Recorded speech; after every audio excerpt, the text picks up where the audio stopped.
The heavy velvet curtain was the only thing separating me from the champagne toasts celebrating my son's betrayal. Just 3 feet away. He whispered to his bride about selling my home and locking me away, assuming I was too frail to leave my bed. He had forgotten that before I was his senile mother, I spent 35 years catching financial predators. My phone was recording every word. When I pull back this drape, he will lose everything. My name is Margaret Doyle. At 68 years old, I have learned that invisibility is a superpower, especially when people assume your mind has started to fade along with your hair color. I stood motionless behind a heavy, floor-length burgundy velvet curtain in the grand ballroom of the Garrison Hotel, pressing my back against the cold plaster of the wall. Ravenford's elite were gathering just 10 feet away, but to them, I was a ghost. The atmosphere on the other side of the velvet divide was electric with performative joy. I could hear the sharp, crystalline clinking of champagne flutes, the deep, thumping bass of the DJ testing the sound system for the first dance, and the roar of polite, well-rehearsed laughter. It was the sound of money being spent to prove a point.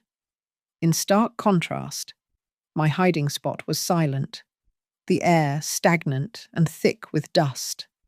My breathing was shallow and controlled, a discipline I had not needed since my days working in the field. But the muscle memory returned the moment I slipped into the shadows. Technically, I was not supposed to be here.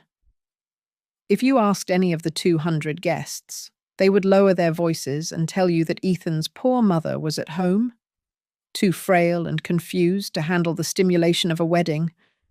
They would repeat the lie my son and his new in-laws had carefully cultivated, that Margaret Doyle was suffering from severe cognitive decline. The truth was far more calculated. Ethan and the Hale family did not want me here because it is difficult to rob a woman while she is staring you in the face. They had hidden me away to ensure their celebration remained uninterrupted by the victim of their crimes. My grip tightened around my phone. It was an older model, scuffed at the corners, the kind that usually holds nothing more than photos of grandchildren and large font text messages. However, tonight, it was the most dangerous weapon in the room. It was running a high-grade surveillance application installed by my attorney, Caroline Pierce. The screen was dark to avoid detection, but the microphone was wide open, streaming every syllable spoken on the other side of the partition directly to a secure server downtown. Footsteps approached and stopped just on the other side of the curtain. I recognized the voices immediately. "Stop worrying, Victor." Sabrina's voice cut through the ambient noise, sharp and devoid of the sweetness she used in public. "We will have the full guardianship papers signed by Monday morning. The old lady does not even know what day it is half the time." "She better not." Victor Hale, her father, grunted. "I have investors lining up for the marina land. We need to liquidate her assets and sell the Harborview Marina immediately after you get back from the honeymoon. We cannot afford a delay on this capital." Then came the voice that made my stomach turn. "She will not fight it," Ethan said. "My son, the boy I raised on the docks, who used to cling to my leg when the storms rolled in. Mom trusts me completely. She will sign whatever I put in front of her. She thinks I am protecting her."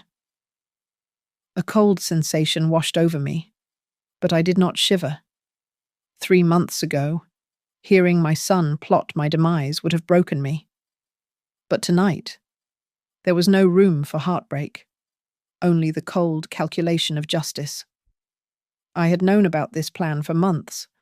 Tonight was simply the execution phase.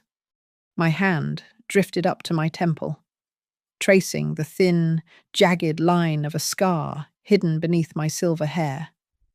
They told the neighbors I had fallen down the stairs during a dizzy spell. They told the doctors I was clumsy, I knew better. That scar was not an accident. And it was the moment I stopped being a mother and went back to being what I was, for 35 years, a certified fraud investigator. The phone in my hand buzzed once, a short, sharp vibration against my palm. I glanced down at the screen. A text from Caroline appeared. Signal clear. The county fraud squad is waiting for your cue. I deleted the message and slipped the phone into my pocket. Peering through a tiny gap between the heavy drapes, I saw Ethan out in the ballroom, laughing at a joke his father-in-law had just made. He looked handsome in his tuxedo, successful, and completely untouchable. He had no idea that a wrecking ball was hanging directly over his head. I smoothed my dress and whispered into the darkness, my voice steady as steel. You think I am weak, Ethan? You think I am just a confused old woman?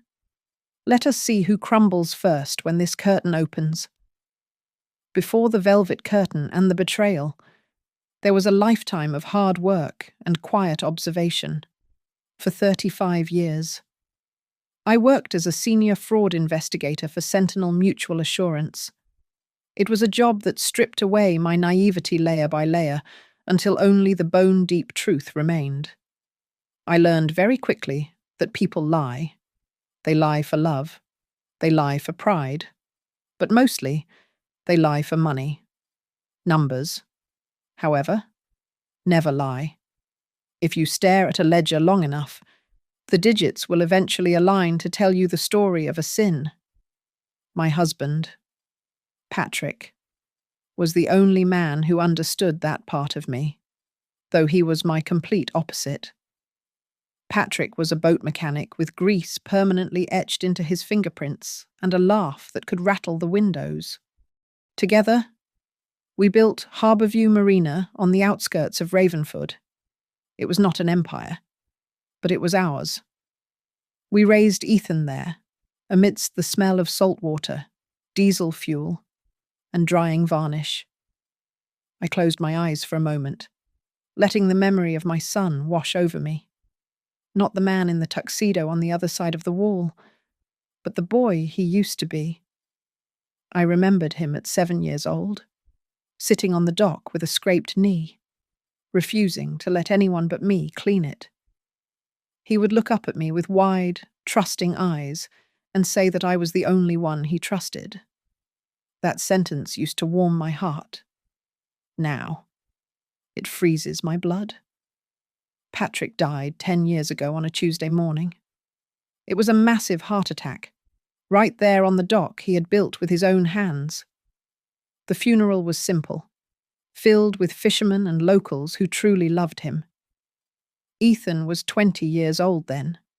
I remember how he gripped my hand at the graveside, his knuckles white, promising me that he would take care of me, that I would never have to worry about a thing.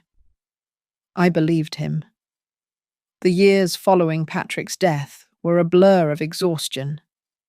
I kept my job at Sentinel because we needed the insurance and the steady income, while simultaneously managing the marina in the evenings and weekends.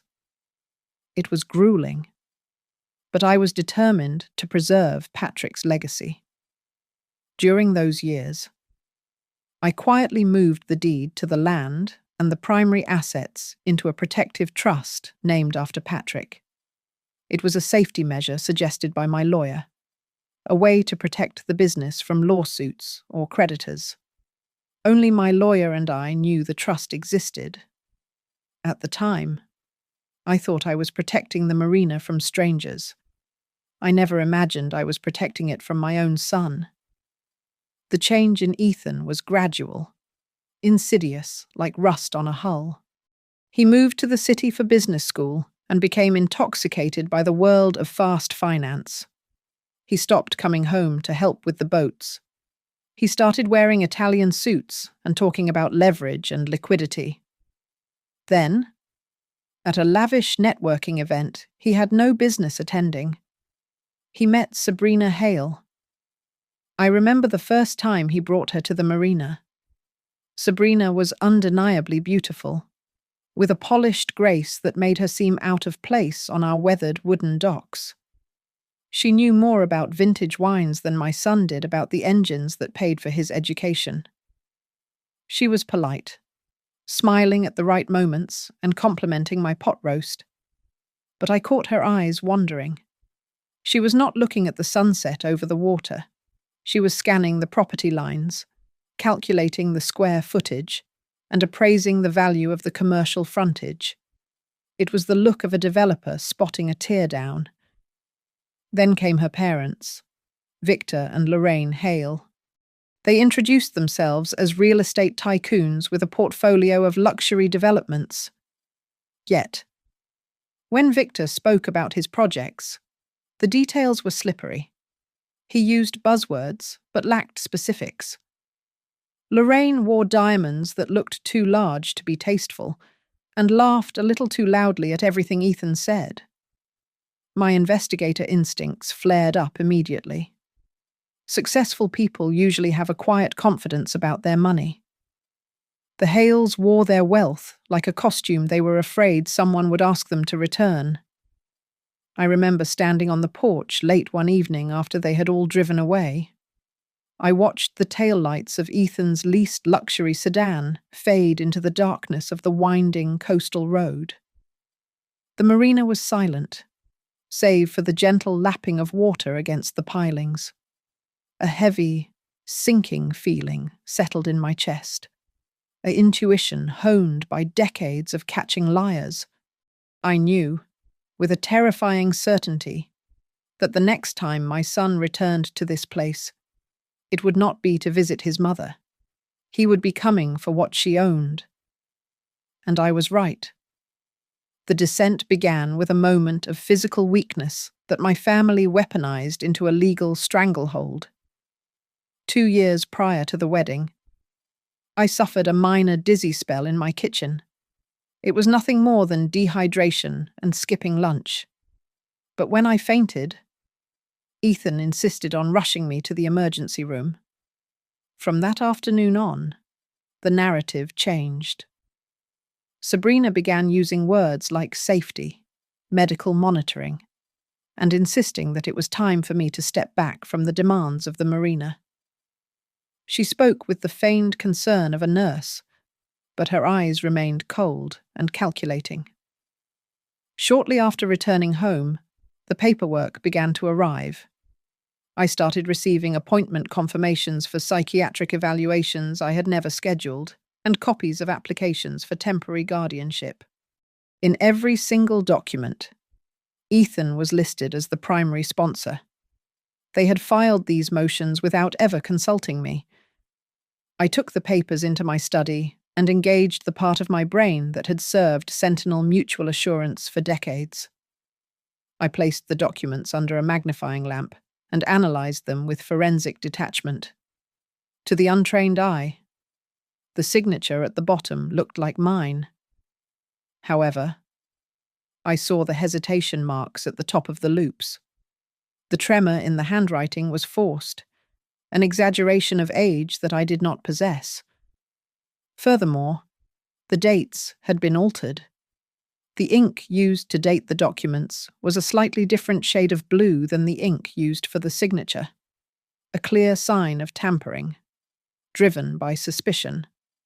I drove to the marina late one night and unlocked the old metal filing cabinet in the back office, buried beneath legitimate invoices. I found a drafted proposal for the transfer of the Harborview Marina deed.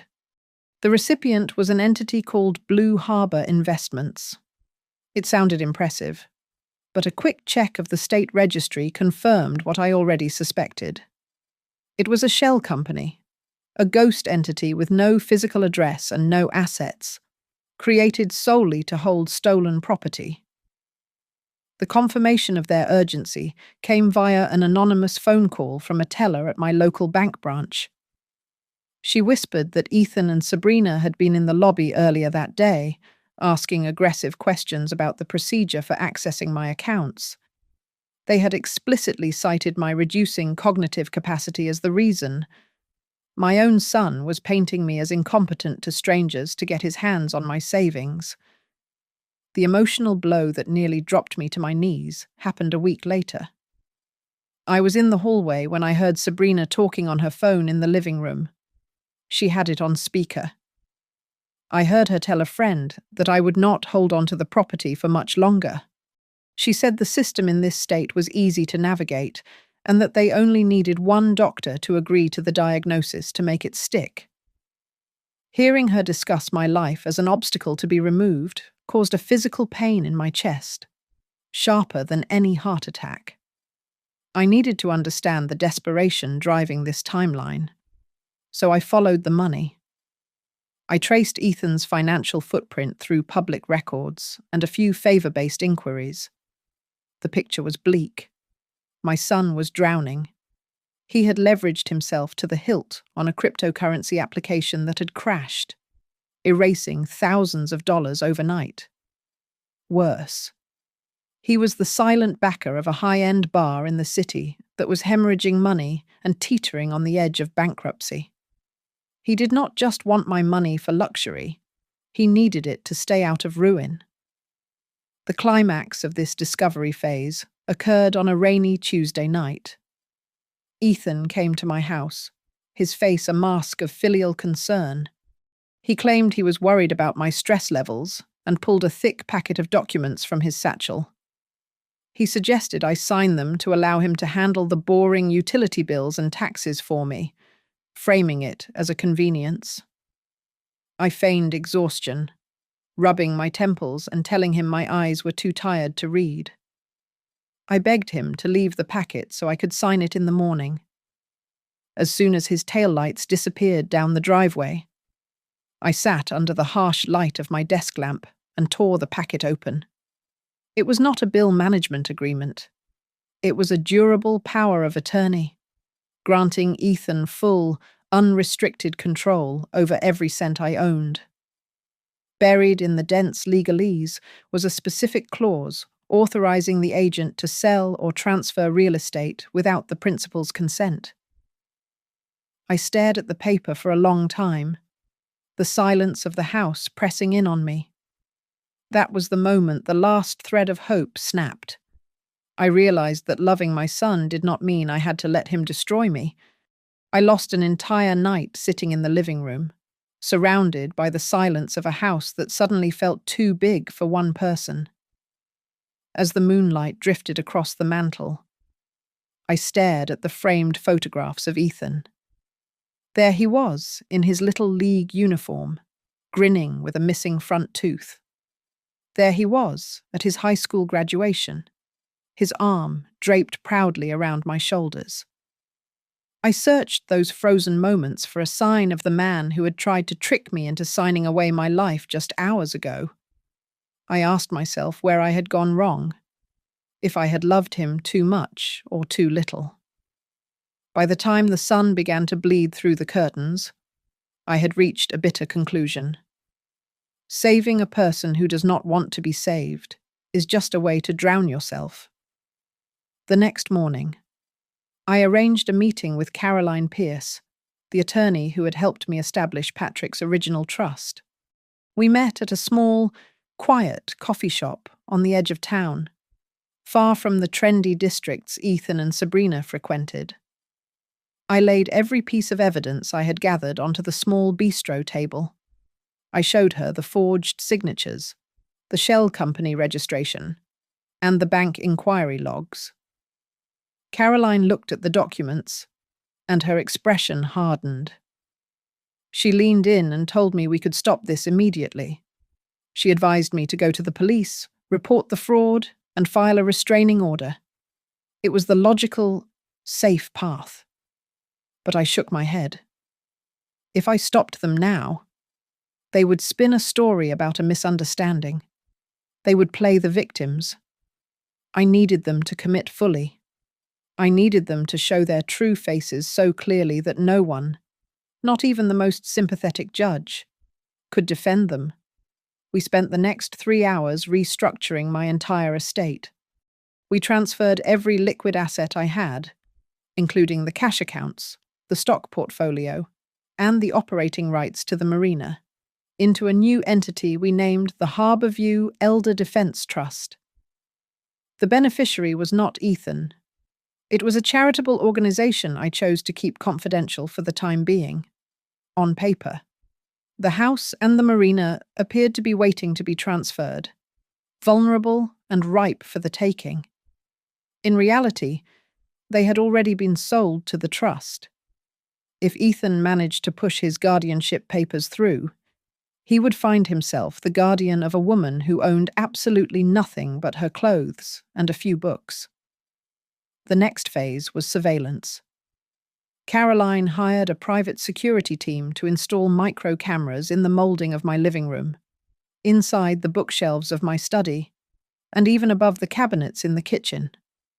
Every room was wired for sound, with microphones hidden in picture frames and electrical outlets. The feeds were routed to a secure server, accessible from a hidden control room we set up behind a false panel in the library closet. Once the trap was set, I began my performance. I started to intentionally forget things when Ethan came to visit. I would ask him the same question 3 times in 10 minutes. I once put a pot of water on the stove, waited until he was in the driveway, and then turned the burner on high before forgetting it, only to rush in and turn it off just before he entered the house, leaving the smell of hot metal in the air. I saw the look of satisfaction in his eyes every time I faltered. I was feeding his narrative, confirming his belief that I was deteriorating rapidly. However, a mother's heart is a stubborn thing. Even with all the evidence against him, a small part of me hoped I was wrong. So, 1 month later, I initiated a final test. Using an anonymous account, I paid off Ethan's largest outstanding business loan. It was a massive sum, enough to pull him back from the brink of bankruptcy. I wanted to give him a clean slate. I sat back and waited to see what he would do with this second chance. I prayed he would come to me, confess his troubles, and tell me that a miracle had happened. I prayed he would use the relief to step away from his schemes. Instead, I waited to see if he would view this unexpected freedom not as a chance to redeem himself, but as an invitation to gamble even higher stakes, using my life as his chips. Ethan announced his engagement to Sabrina over a dinner table that felt less like a celebration and more like a boardroom ambush. They arrived at my home carrying a bottle of Cabernet that likely cost $300, pouring generous glasses and toasting to family and new beginnings. However, the moment the dessert plates were cleared, the warmth evaporated from the room.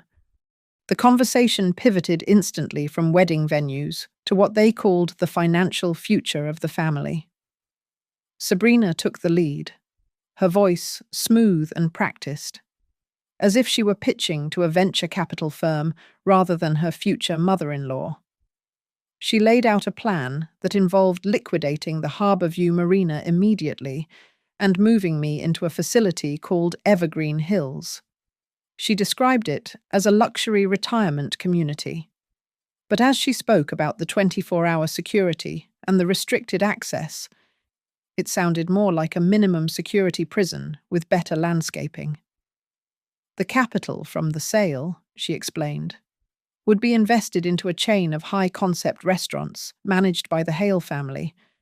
It was presented as a savvy business move, but I knew exactly what it was. It was theft disguised as diversification. Ethan chimed in right on cue. He leaned forward, clasping his hands on the tablecloth, and told me that I was not young anymore and that I deserved to rest. While he spoke, he slid a thick folder across the mahogany table.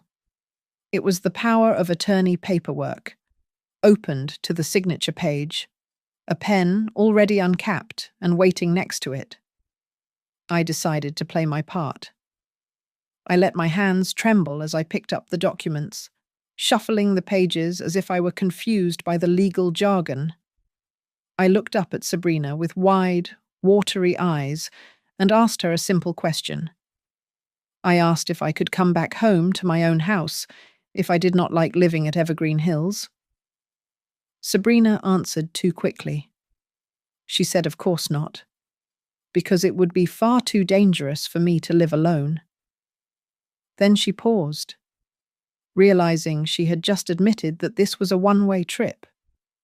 When I set the pen down and pushed the folder back toward Ethan, the atmosphere in the room shifted from persuasive to hostile. Sabrina's eyes narrowed, her veneer of politeness cracking to reveal the irritation underneath. Ethan's face flushed a deep crimson.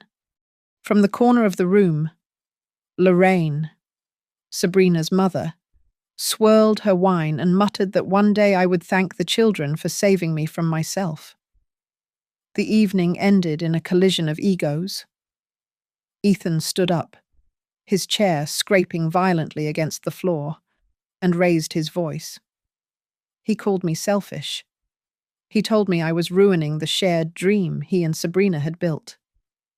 I looked up at my son, searching for the boy who used to run down the docks to show me a crab he had caught. But he was gone. In his place stood a man consuming himself with panic and greed, willing to cannibalize his own mother to feed his ambition. After they stormed out, leaving the expensive wine unfinished, I met with Caroline to review the latest surveillance report. It was devastating. Despite the fact that I had secretly paid off his massive business loan just a month prior, Ethan had not used that freedom to stabilize his life. Instead, the records showed he had immediately taken out a new, high-interest loan from a predatory lender to pour money into his failing bar project. Worse, the background check on Sabrina revealed that she was quietly siphoning funds from the healthcare company where she worked as a manager. That was the moment I stopped trying to pull my son back from the edge. I realized that if I kept reaching out, he would simply pull me down into the abyss with him. I decided that I would not save him. Instead, I would tear the masks off all of them at once. As the news of the engagement spread through Ravenford, and Sabrina flaunted a diamond ring that looked suspiciously expensive given their finances, I was busy signing a different set of papers. I met with 3 independent doctors to certify my mental competency and updated my will. I was preparing every detail for the day they thought would be their coronation, but which I knew would be their judgment day. I prepared to let them pull the curtain themselves. Sabrina viewed her wedding not as a union of souls, but as a massive public relations campaign. She insisted on booking the grand ballroom at the Garrison, the most expensive venue in the city, and filled the guest list with every local politician and business owner she could find. It was a strategic move designed to polish the tarnished reputation of the Hale family following a series of real estate deals that had rumoredly gone sour. She needed a night of glamour to convince the town that their solvency was rock solid. The final piece of their stage management involved removing me from the set. During a Sunday family meeting, Lorraine placed her hand on my arm with a condescending gentleness and suggested that I should stay home on the big day. She claimed the crowds and the noise would be too disorienting for my fragile condition. She offered to live stream the ceremony to my iPad so I could watch from the safety of my bed. It was a blatant attempt to erase me from the frame so they could control the narrative without contradiction. I looked at Ethan, waiting for him to defend his mother, but he simply stared at the floor and nodded in silent agreement. I played my role to perfection.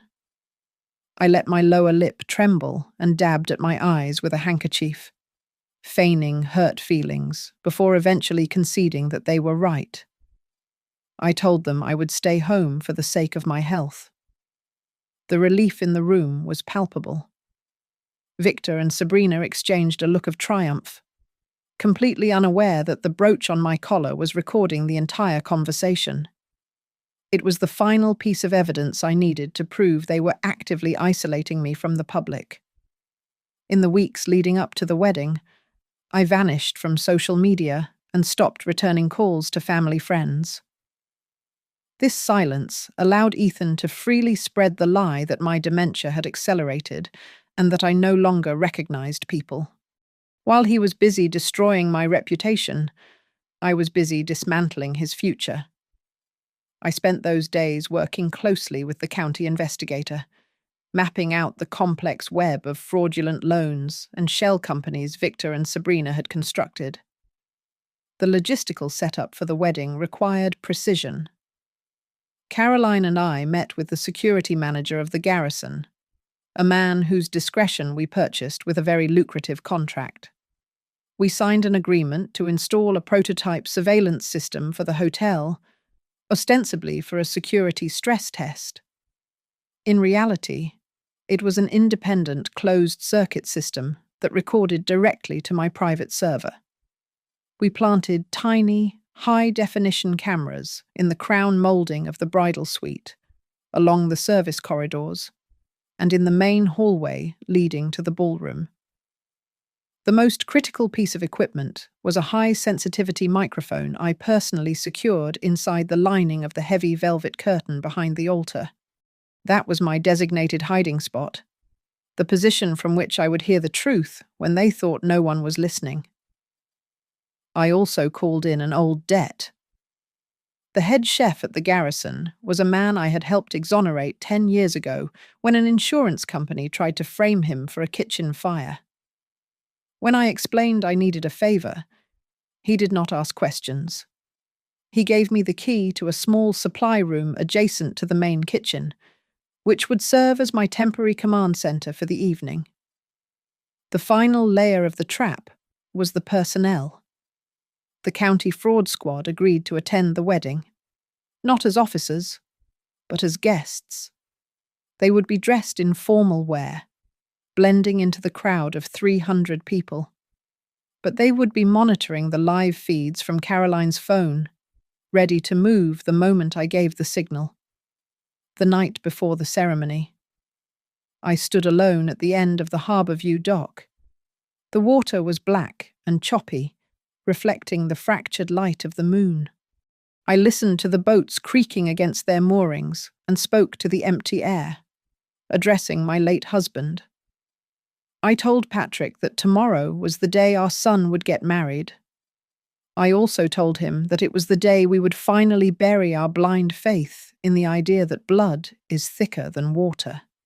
The day of the wedding arrived, draped in a facade of celebration that barely concealed the rot underneath. I entered the Garrison Hotel, not through the grand front doors, but through the service loading dock, guided by the head of security I had hired. I was dressed in a nondescript charcoal dress and a heavy shawl that covered my face, looking more like a member of the cleaning staff than the mother of the groom. We navigated through the chaotic steam and noise of the kitchen, dodging waiters balancing silver trays, until I reached the narrow access corridor behind the main stage. I slipped into the darkness behind the massive velvet curtain, a space no wider than a closet, and waited. From my vantage point, I could see slices of the ballroom through the heavy folds of the fabric. It was a scene of aggressive opulence. Crystal chandeliers the size of small cars hung from the ceiling, casting a diamond-like fractured light over the room. A massive backdrop, emblazoned with Ethan and Sabrina in gold script, dominated the stage.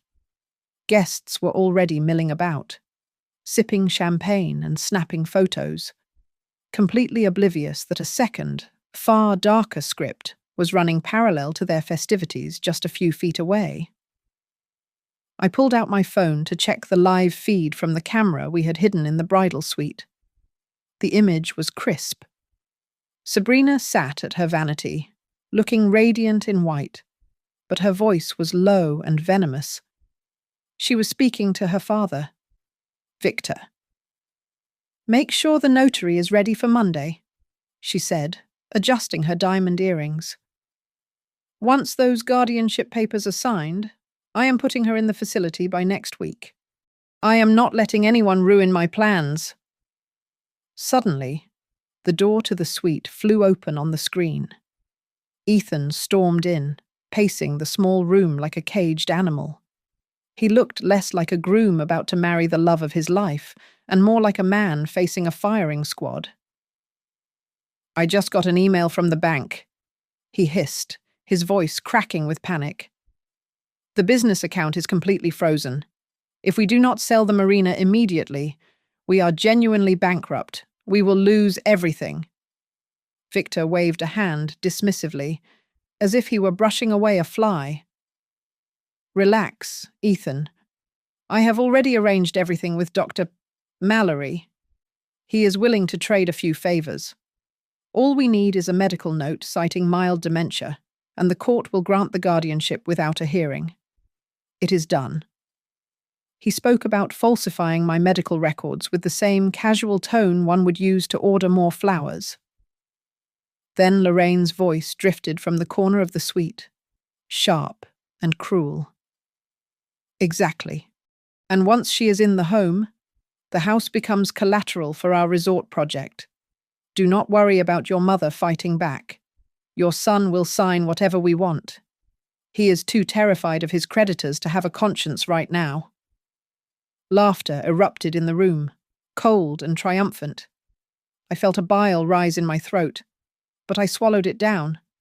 I tapped my earpiece. Did you get that? Caroline. Loud and clear. My lawyer's voice came back, steady and reassuring. We have conspiracy to commit fraud and medical malpractice on tape. Do you want to move? Not yet. I whispered. I need one more thing. I need them to say it to each other when they think they are alone. As the time for the ceremony approached, the coordinator asked the couple to move to the quiet hallway behind the stage curtain for their first look photos. My breath hitched. They were standing inches away from me, separated only by the thick velvet drape. I could hear the rustle of Sabrina's dress and the heavy, uneven breathing of my son. Pull it together? Ethan? Sabrina snapped, her voice muffled but audible without the need for a microphone. Just stick to the script. When people ask where your mother is, you tell them she is confused. Tell them she does not even remember our faces anymore. If you sell the sob story well enough, no one will question why we are selling her assets. I know. Ethan replied, his voice sounding hollow. I just want this over with. It will be over soon, she assured him. And then we will be rich. The vibration of my phone against my palm startled me. I looked down to see a text message from the lead investigator. Search warrant approved for financial fraud and elder abuse. The district attorney is on board. Just give the green light. I gripped the phone tightly, looking at the silhouette of my son cast against the back of the curtain by the hallway lights. He was right there, so close I could have reached out and touched his shoulder through the fabric. He thought he was walking toward a future of wealth and ease. He had no idea that the ground beneath him had already crumbled. You are right, Ethan, I whispered to the darkness, my finger hovering over the reply button. It will be over soon. I typed a single word. Now. Then I reached out and prepared to pull the cord that would bring the curtain and their entire world crashing down. The master of ceremonies announced the beginning of the ceremony, his voice booming with practiced enthusiasm. The heavy bass of the opening music swelled, and 300 heads turned simultaneously toward the grand entrance at the back of the room, expecting the bridal procession. It was the perfect misdirection. While every eye was fixed on the aisle, I caught the gaze of the facility manager standing in the wings. I gave a sharp, decisive nod. He pulled the cord for the secondary backstage curtain, and the heavy velvet drapes behind the altar parted silently, creating a dark opening directly behind the groom. Ethan was not looking at the aisle. He was leaning in close to Sabrina at the edge of the stage, his face pale and glistening with sweat. Through the silence of my position, I heard him whisper that the creditors were blowing up his phone and they needed an answer the moment the ceremony ended. I stepped out of the shadows. I did not walk like the frail, confused old woman they had described to their guests. I walked with the steady, predatory gait of an investigator closing a case. I moved straight into the halo of the stage lights. The music faltered as the DJ noticed me, the sound dying into an awkward screech of feedback. A ripple of murmurs spread through the room like a wave, starting from the front row and crashing toward the back. Ethan turned. The look on his face shifted instantly from annoyance to pure, unadulterated terror. He stared at the crowd, then at me, his eyes wild. He stammered, asking what I was doing and claiming that I was ruining his entire life. In his mind, I was supposed to be locked away in my bedroom or confused in a nursing home hallway, not standing 5 feet away from him in the middle of his spotlight. Sabrina recovered faster. Her survival instinct kicked in, and she plastered a wide, trembling smile onto her face. She stepped toward me, arms open, attempting to frame this as a touching surprise. She loudly exclaimed that she was so happy I had made it, trying to hug me into submission. I sidestepped her embrace with a cold precision that left her grasping at empty air. I did not say a word. I simply reached into my pocket and pulled out my phone. With a single tap, I synced the device to the audio-visual system Caroline had hijacked minutes earlier. The massive LED screen behind us, which was supposed to display a montage of their romantic journey, flickered. Instead of photos, a waveform audio visualizer appeared. Then, my phone broadcast the recording I had captured only 20 minutes prior. Sabrina's voice boomed through the high-end speakers, crisp and undeniable. Once those guardianship papers are signed, I am putting her in the facility by next week. I am not letting anyone ruin my plans. The recording continued, playing the sound of the Hale family laughing about using my house as collateral. I stood perfectly still, holding the phone like a judge holding a gavel, forcing them to listen to the sound of their own greed echoing off the walls. The silence in the ballroom was absolute. It was heavy and suffocating. I watched as Ethan's godmother, a woman who had known me for 40 years, covered her mouth in horror. Her hand shook so violently that her champagne flute slipped from her fingers and shattered on the marble floor, the sound cracking like a gunshot. Ethan looked at the crowd, then at me, his eyes wild. He stammered, asking what I was doing and claiming that I was ruining his entire life. I brought the microphone on my phone closer to my lips. My voice was calm, amplified enough for everyone from the front row to the waiters in the back to hear. I told him that he had ruined his own life. I told him that I had simply pulled back the curtain so everyone else could see it. That was the breaking point. Sabrina lost all composure. She let out a screech of rage and lunged at me, her manicured claws reaching for the phone in my hand. But she never reached me. A security guard, briefed by Caroline earlier that evening, stepped out from the wings and intercepted her. In the scuffle, Sabrina stumbled backward. Her heel caught on the edge of the platform, and she flailed wildly, crashing directly into the 5-foot-tall wedding cake. The table buckled. The massive tower of fondant and cream collapsed on top of her. She sat on the floor, her designer dress ruined by a landslide of white frosting and sponge cake. It was a scene of slapstick humiliation, but no one laughed. It was too pathetic for laughter. At that exact moment, the double doors at the side of the room swung open. The county investigator and 2 uniformed police officers stepped onto the stage. The investigator held up his badge, the gold metal catching the stage lights. He announced to the stunned room that this was now an active crime scene and that they were executing a warrant regarding the investigation of elder abuse and financial fraud involving the Hale family. The wedding was over. The trial had begun. 3 months later, the air inside the Ravenford County Courthouse smelled of floor wax and stale anxiety. I sat in the front row of the gallery, my posture rigid, with Caroline Pierce seated silently beside me. Across the aisle, separated by a wooden partition and a lifetime of poor choices, sat the defendants: Ethan, Sabrina, Victor, and Lorraine were each flanked by their own legal counsel. The arrogance they had worn like armor at the wedding had completely disintegrated. They looked exhausted, their faces pale and drawn, the visible wreckage of a scandal that had consumed the local news cycle for weeks. The prosecutor began to weave the evidence together with the precision of a surgeon.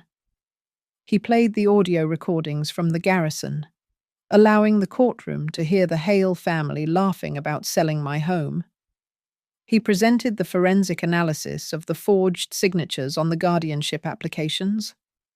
He displayed email threads between Victor and a disgraced psychiatrist named Dr.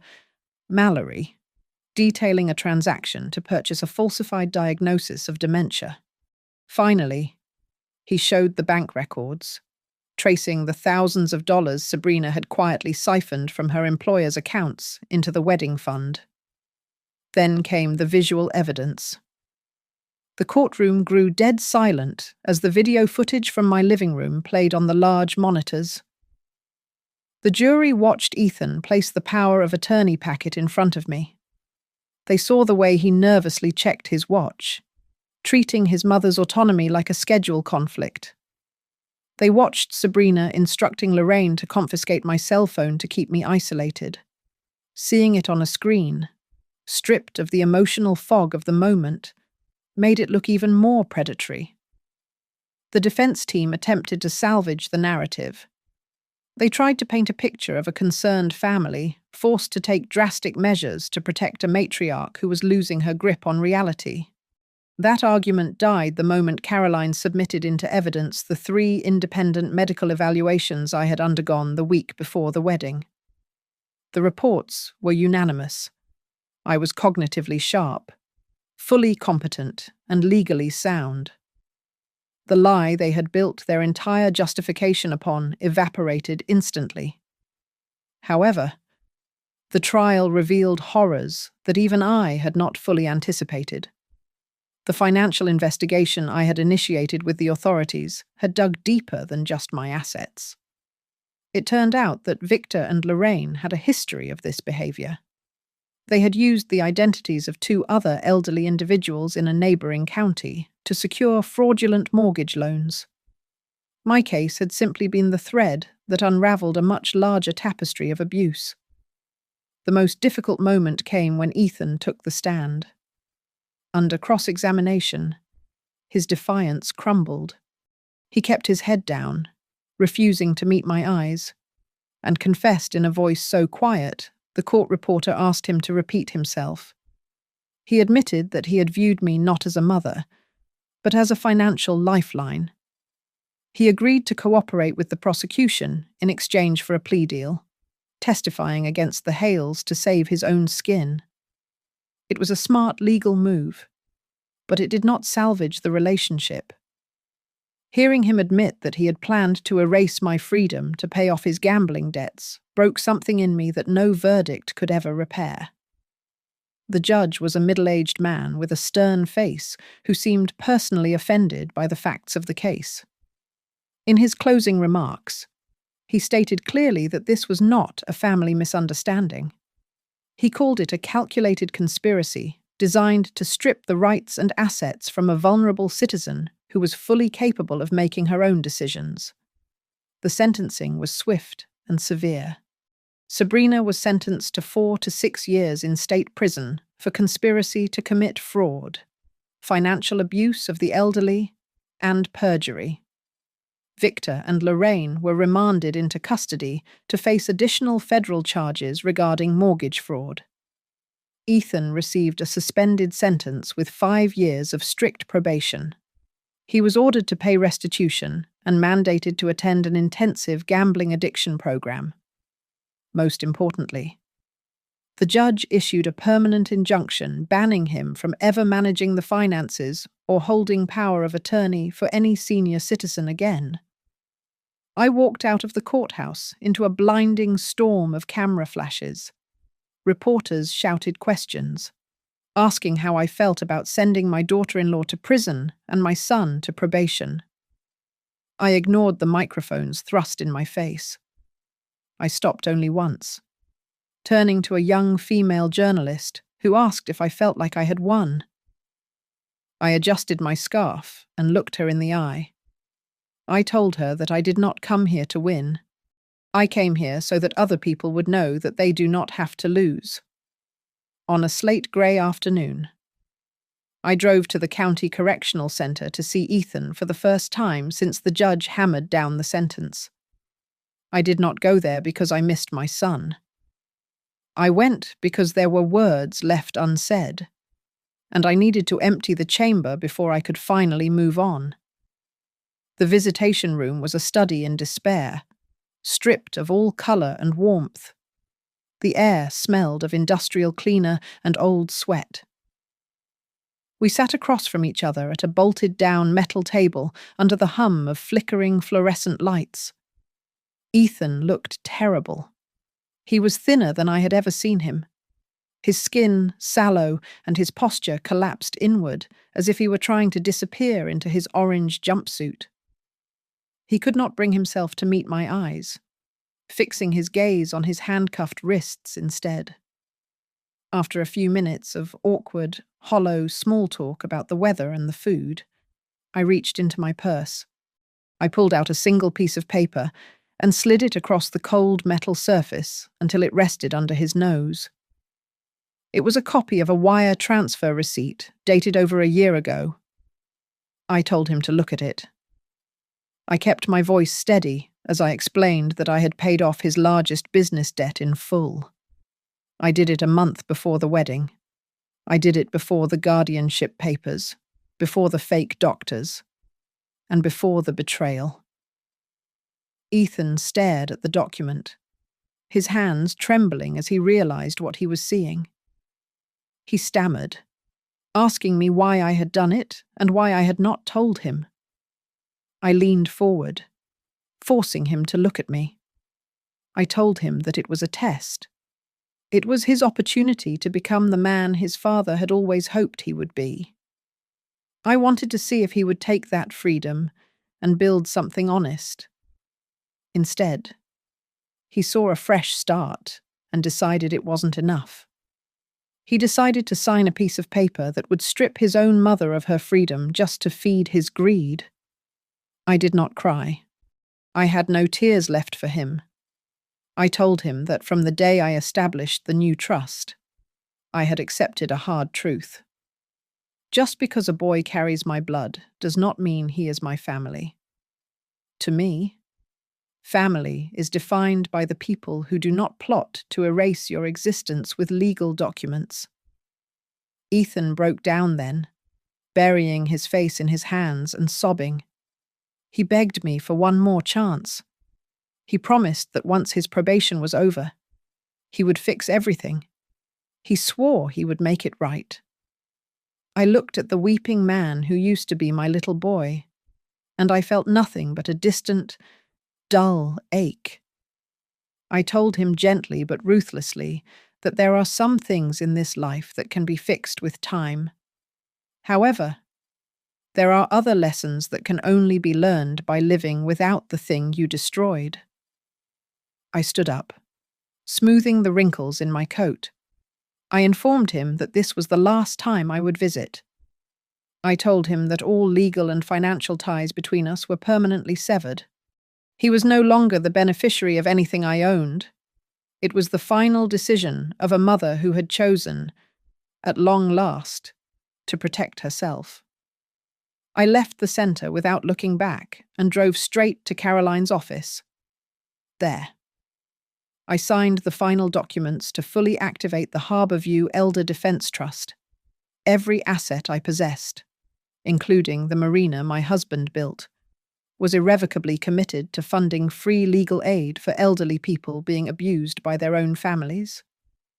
The sun was setting when I returned to Harbourview Marina.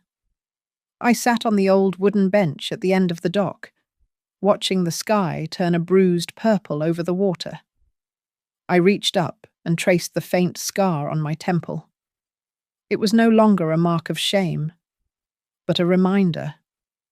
It would remind me for the rest of my life that silence is a form of violence if you stay silent while someone else tightens their grip around your throat.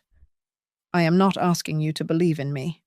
I am only leaving you with one question. If one day someone tells you to sign a paper because they love you, what will you do? Thank you so much for listening to my story. And I would love to know where you are tuning in from.